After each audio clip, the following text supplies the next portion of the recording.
If we had a choice as a country for our president to give up golf for the war or to give up war but keep golfing, I can guess what most Americans would suggest. But our president himself has volunteered that he chose to give up golf to make that sacrifice to show his solidarity with military families and troops killed in Iraq.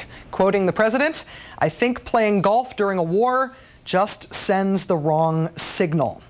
So in our #1 story on the countdown, what sends the right signal, Mr. President? First, a reminder that Bush did, in fact, play golf on October 13th, 2003, Columbus Day that year, even though he says he had supposedly stopped about 2 months earlier. And what of the president's other pastimes? Like mountain biking? Does that send the wrong signal during a war? Well, the president does need his exercise. But what about bass fishing? Or throwing out the first baseball pitch? Wrong signal there? No?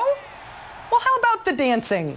This president enjoys the dancing on foreign soil as well as here at home. He has even tap danced at the White House just a couple of months ago.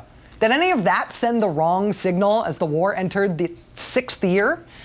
Not to mention Bush hamming it up at the White House Correspondents' Dinner every year, even joking about not being able to find weapons of mass destruction. No wrong signal there, Mr. President? Let's bring in comedian Paul Mercurio, who will be performing this weekend at the Punchline in San Francisco. Hi, Paul.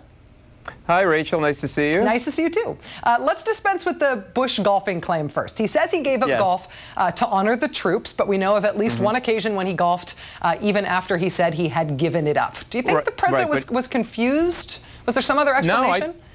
No, I think he was carrying out his duty. He had information from the CIA, very good information, that there were weapons of mass destruction on the 17th fairway, and he was going to find them.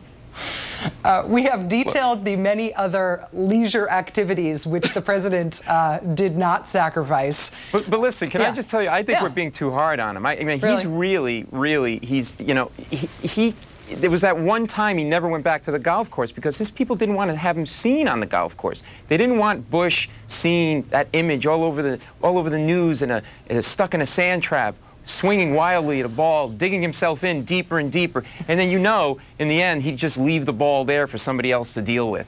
Yeah, he also doesn't like to take a birdie because that sounds wussy, and he doesn't like to take a mulligan because that sounds foreign. He only takes eagles. Right, exactly.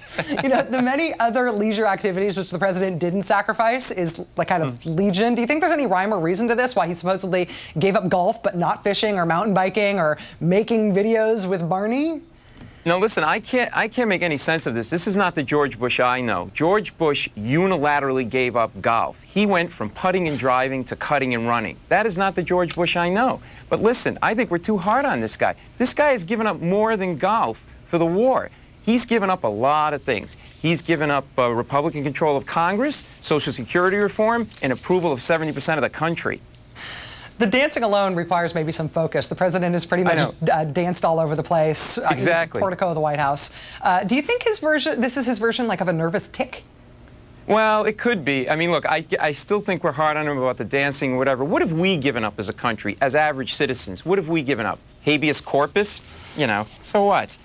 I don't think it's a nervous tick. I think he's a very good dancer. Look at his history while he's been in power. He's danced around the definition of torture.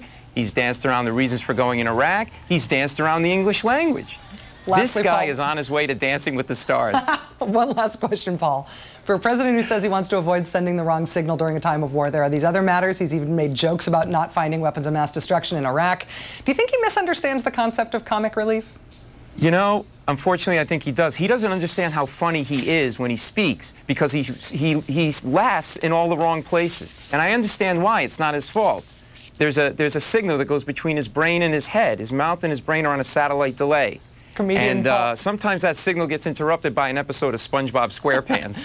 Paul Mercurio performing at the Punchline in San Francisco this weekend. Thanks for your time tonight. That's it for this edition of Countdown.